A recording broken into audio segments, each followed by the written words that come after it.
بسم اللہ الرحمن الرحیم۔ سامعین و حاضرین، خالق کائنات کی بارگاہ میں اپنے گناہوں کی توبہ کرنے والے بندے کا بڑا مقام ہے۔ اللہ رب العزت کی نگاہ میں اور حضور تاجدار کائنات سرور انبیاء صلی اللہ علیہ وآلہ وسلم کی نگاہ میں توبہ کرنے والے بندے کا بڑا مقام اور بڑی عزت ہے۔ صحیح بخاری کی روایت ہے، خود میرے آقا صلی اللہ علیہ وآلہ وسلم نے ارشاد فرمایا، کل ابن آدم خطاء و خیر الخطائین توابون۔ اولاد آدم علیہ السلام میں ہر انسان خطا کار ہے، لیکن بہترین خطا کار وہ ہے جو گناہ کرے اور گناہ کر کے اللہ کی بارگاہ میں اپنے گناہوں پر توبہ کرے۔ تو دیکھیں اس حدیث پاک میں میرے آقا صلی اللہ علیہ وآلہ وسلم نے گناہ پر توبہ کرنے والے کو بہترین کہا۔ گناہ بھی کیا ہے اور گناہ پر توبہ بھی کی ہے، تائب بھی ہوا ہے، گناہ پر توبہ کرنے والے کو تاجدار کائنات سرور انبیاء صلی اللہ علیہ وسلم نے بہترین کہا۔ علماء کرام فرماتے ہیں، قال العلماء التوبۃ واجبۃ من کل ذنب۔ بندہ جب گناہ کر لے تو گناہ گار بندے کے لیے اپنے ہر گناہ سے توبہ کرنا واجب ہے۔ ہر گناہ سے توبہ کرنا واجب ہے۔ گناہ دو قسم کے ہوتے ہیں۔ ایک گناہ وہ ہے جس کا تعلق اللہ رب العزت کے حقوق کے ساتھ ہے۔ انسان نے حقوق اللہ میں سے کوئی حق تلف کیا ہے اور وہ حق تلف کر کے بندے نے گناہ کیا ہے۔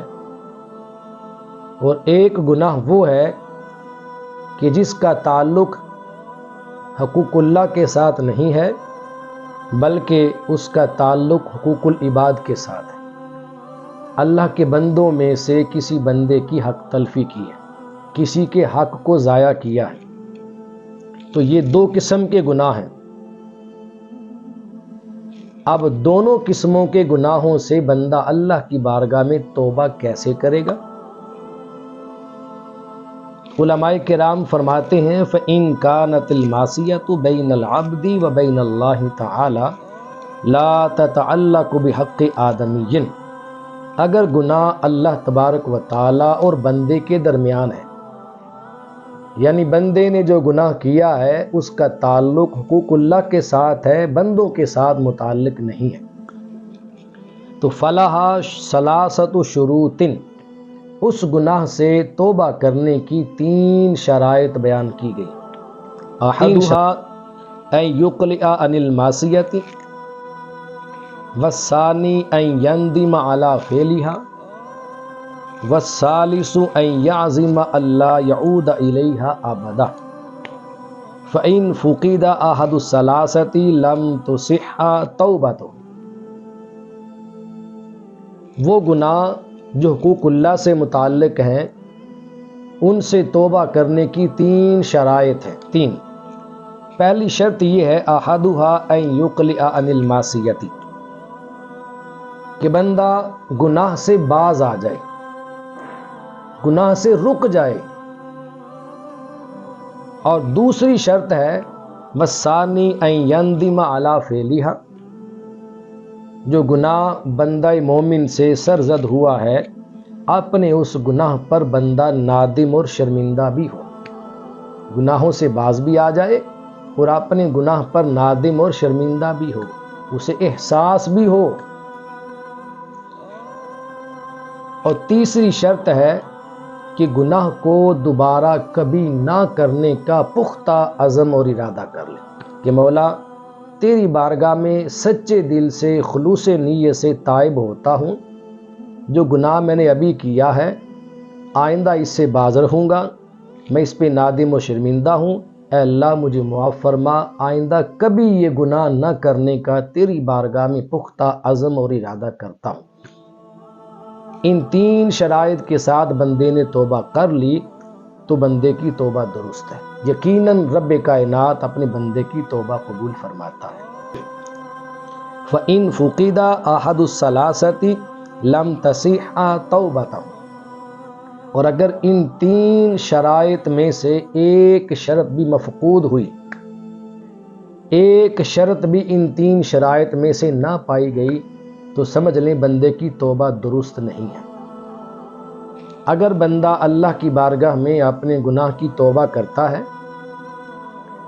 لیکن گناہ سے باز نہیں آتا تو یہ توبہ نہیں ہے، یا بندہ گناہ سے توبہ کرتا ہے لیکن اسے اپنے گناہ پہ شرمندگی نہیں ہے، اپنے گناہ پر نادم نہیں ہوا وہ،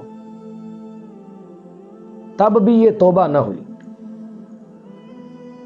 یا بندے نے گناہ سے توبہ تو کی ہے لیکن توبہ اس نے ایسی کی ہے کہ دوبارہ اس گناہ کو نہ کرنے کا اس نے ارادہ بھی نہیں کیا، عزم بھی نہیں کیا، توبہ بھی کر رہا ہے لیکن دل میں یہ خیال بھی ہے کل پھر یہ کام کر لوں، تو اس چیز کا نام توبہ نہیں، یہ دکھلاوا ہے۔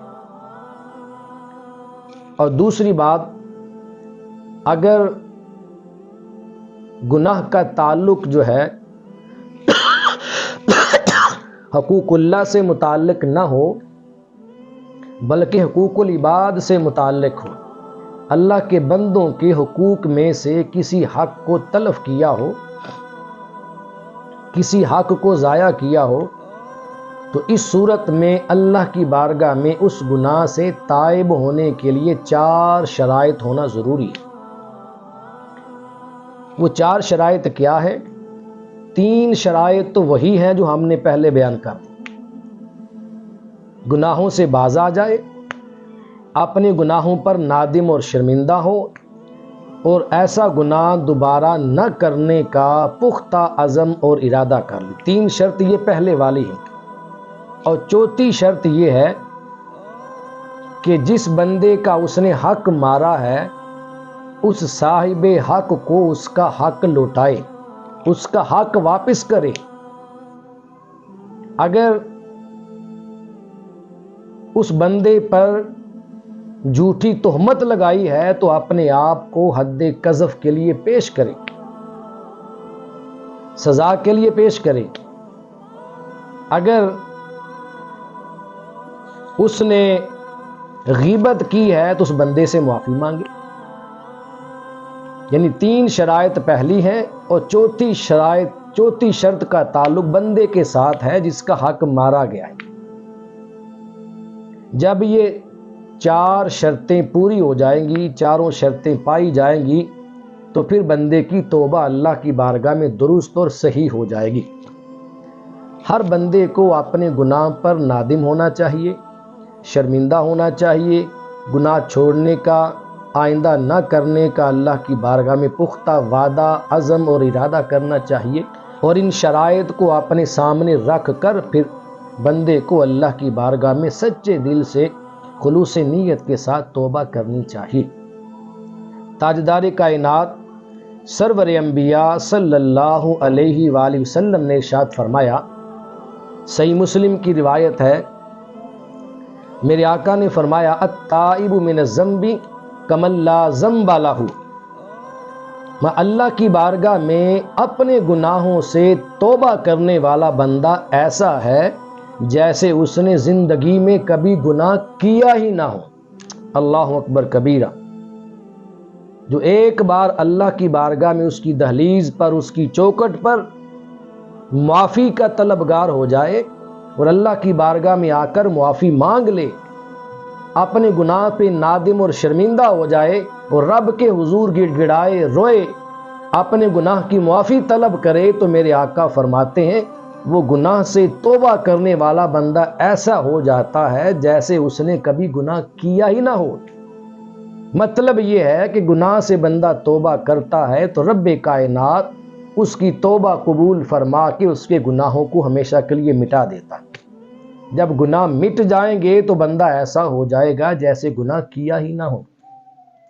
اور صحیح مسلم کی روایت ہے، خود سرور انبیاء تاجدار کائنات آقا دو جہاں صلی اللہ علیہ وسلم نے خود فرمایا کہ میں اللہ کی بارگاہ میں ایک دن کے اندر 70 بار اللہ کی بارگاہ میں استغفار اور توبہ کرتا ہوں۔ 70 بار امام الانبیاء ہو کر یہ امت کے لیے تعلیم ہے کہ حضور علیہ الصلوۃ والسلام کے بارے میں تو گناہ کا تصور کرنا بھی حرام ہے۔ کوئی دل میں خیال لے آئے کہ حضور سے گناہ ہو سکتا ہے، یہ بھی حرام ہے، یہ بھی بڑا گناہ۔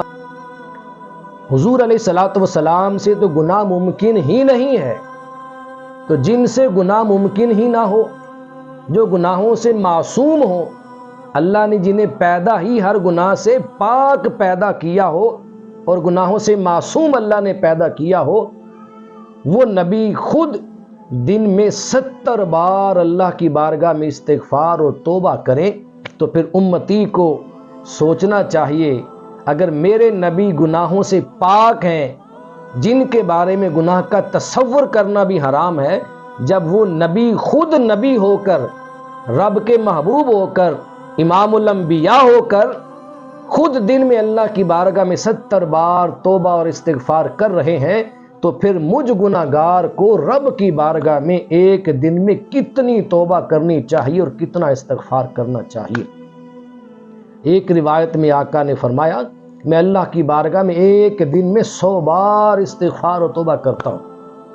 یہ لمحہ فکریہ ہے ہمارے لیے کہ جب امام الانبیاء رب کے محبوب ہو کر دن میں اتنی بار رب کی بارگاہ میں استغفار و توبہ کر رہے ہیں، تو ہمیں بھی اپنے ہر گناہ پر نادم و شرمندہ ہو کر اپنے رب کے حضور اپنے گناہوں کی معافی مانگتے رہنا چاہیے، اپنے رب کے حضور گڑ گڑاتے رہنا چاہیے، تنہائیوں میں راتوں کو اٹھ کر اپنے رب کے حضور 2-4 آنسو بہا کے اپنے رب کو منانے کی تمنا اور یہ طمع اور یہ لالچ اپنے دل میں ہر وقت رکھنا چاہیے۔ رب کائنات ہماری تمام تر خطاؤں کو، لغزشوں کو، کوتاہیوں کو، گناہوں کو اپنے حبیب کا صدقہ معاف فرمائے اور ہمیں اپنی بارگاہ میں ہمیشہ توبہ کرتے رہنے کی توفیق نصیب فرمائے۔